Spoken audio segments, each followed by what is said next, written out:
All right. Great to see everyone. So what I thought I'll do in the next 15 minutes is really give everyone kind of a state of the market in terms of where we are with cybersecurity and what is changing when it comes to the LLMs and the Gen AI world, how it's influencing cybersecurity, and then really end with some M&A data that we have aggregated when it comes to cybersecurity and also some regulations and cybersecurity insurance. We talked so far, we've heard, about the complexity of attacks and how different types of attacks, whether it's social engineering or identity or, some of the traditional forms of firewall attacks have resulted in sort of a fragmented infrastructure.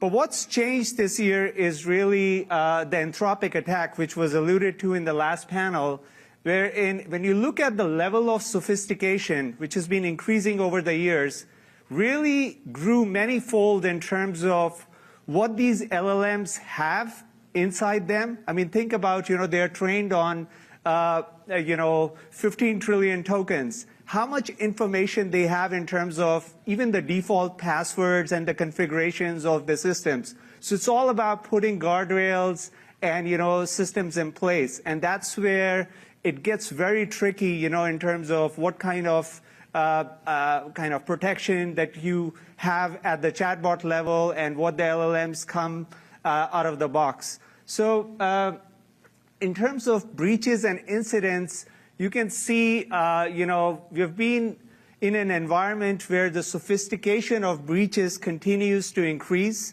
And even though the number of incidents have gone down, but you can see the success of breaches to incidents continues to go up. And that has to do with, the kind of tools that hackers are using, and whether it's state-sponsored attacks or some other types of attacks. It's just they are focused a lot more on, lateral movement and doing it in a way where it has not been seen before, that it can be detected easily. And so what has happened to this $200 billion industry over the years is you have all these different sort of fragmented products which really are aimed at protecting the latest vector. So right now, cloud workload protection is one of the highest growth segments. The reason that is the case is because, a lot of these AI products are deployed on the cloud, and a workload level protection is kind of table stakes now. Whereas the network and endpoint markets that have been, existent for the last 10 years have seen slowing growth, but clearly companies can't get rid of them because we are in a hybrid environment and they want to protect everything. So anytime a new vector emerges, there is new security category that gets created, which is why, this market is so fragmented. And, based on our work, the two fastest growing areas would be cloud workload protection and observability. And I'll get into why observability, but suffice to say that data security, tracking your data on a 360 basis, has become all the more important now with LLMs and how companies are fine-tuning their models and things like that.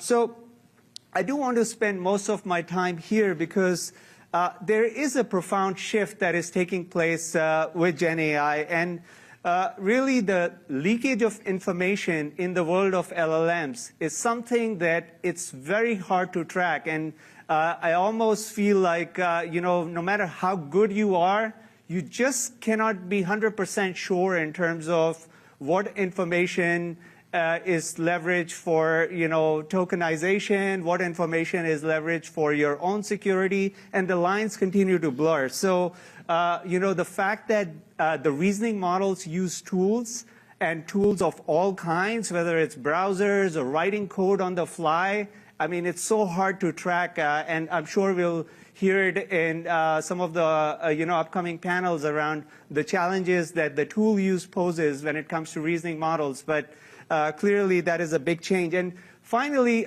we are talking about security for AI systems, but there is that aspect of AI for security wherein all of these security systems generates alerts. How do you leverage AI to sift through those alerts in real time and use that intelligence to prevent attacks in real time? That is the big promise that AI has, but clearly there is a lot of research being done on that front. So in terms of Gen AI, I mean, look, these are the most popular use cases, and the common thread you will find across all these use cases is tokenization. And tokenization is nothing but converting text or images or videos into the smallest entities where even though it's vectors, it's basically that data or that information that you are translating into a form that's driving your brute force pattern recognition or that transformer attention, and it's all data. At the end of the day, that's what's happening. So clearly there is a big range when it comes to the type of Gen AI use case. So if it's a basic Q&A use case, you can see it's up to 500 tokens. But if it's an agentic workflow, we're talking about even 1 million tokens where the LLM just works for hours and it generates 1 million plus tokens. And that's what happened in the Anthropic attack. It had smaller chunks of programs running for hours. It completed the task, and the LLM didn't realize the big picture. But essentially, the agentic workflows can work for hours, and it can do type of tasks where it's so hard for you to track what is it part of. And I think that agentic aspect will magnify this problem when it comes to the deployment of LLMs. So another sort of data point in terms of what's going on with reasoning, you can see the tokens process have just taken off across all the frontier LLMs, whether it's Google or OpenAI. The API tokens per minute, and this is something that OpenAI has shared recently, the 6 billion tokens per minute.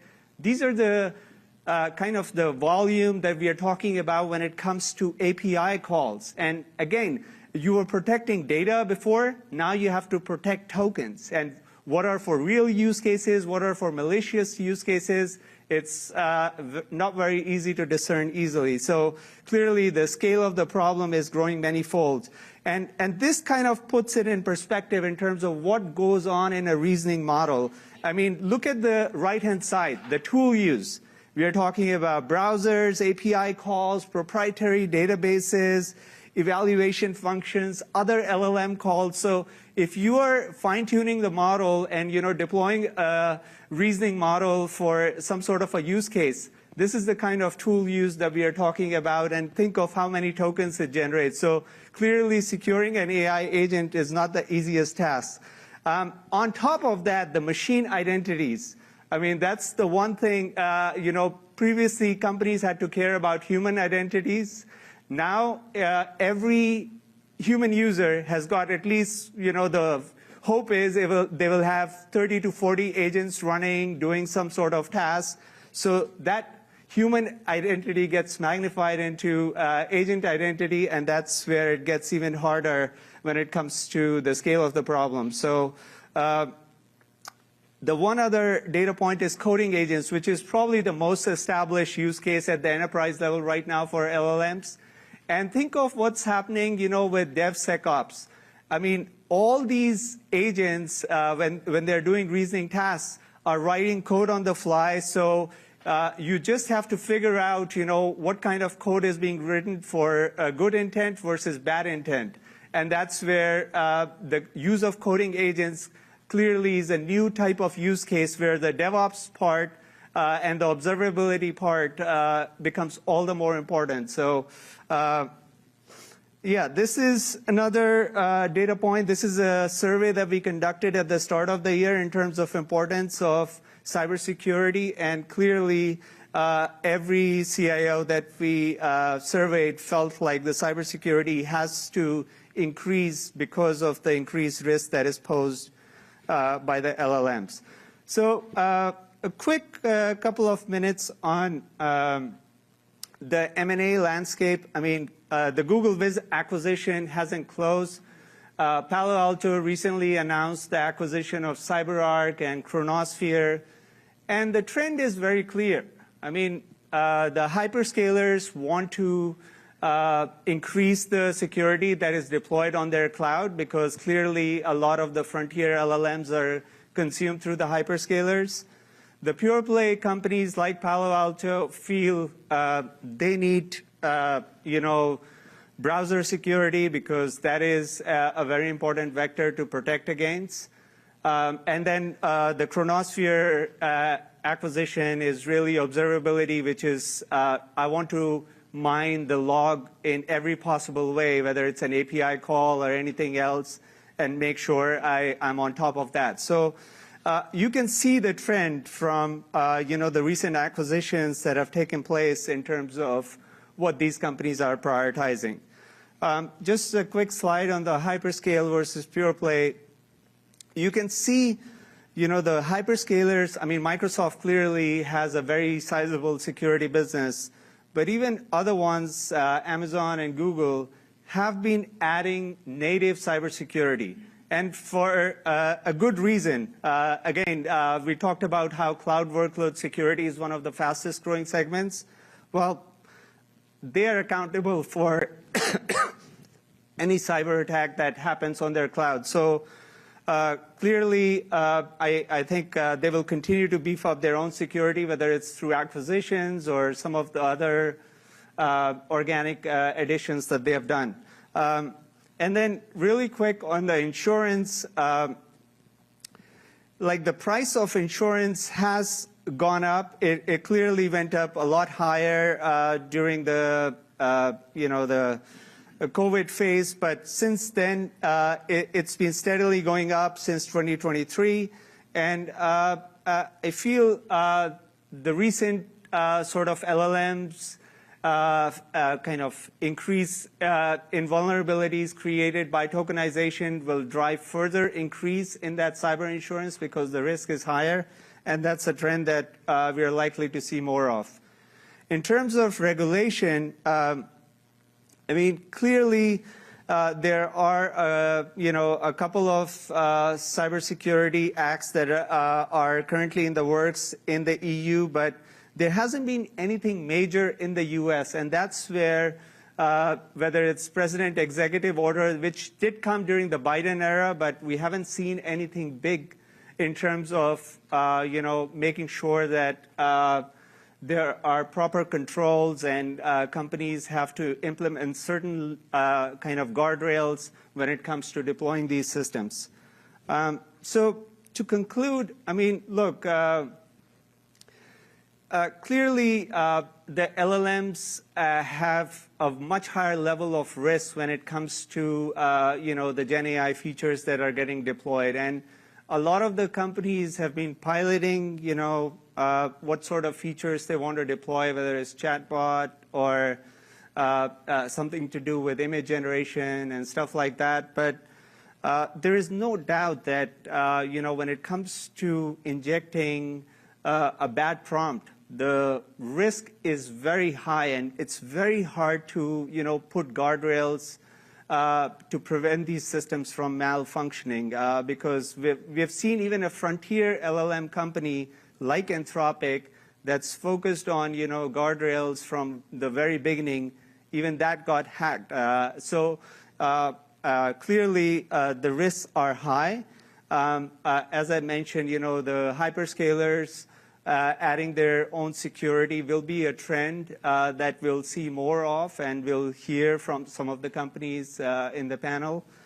And then when it comes to LLMs really driving security automation, which is expected to be a big trend, and we've heard about that promise, for a while, that security can be automated. We have a talent gap. I feel LLMs has a real promise. Whether we'll see a standalone LLM that's focused on cybersecurity, I don't think so. That's going to happen anytime soon. But these companies have a lot of data, and they talk about trillions of data points when it comes to cyber attacks and stuff like that.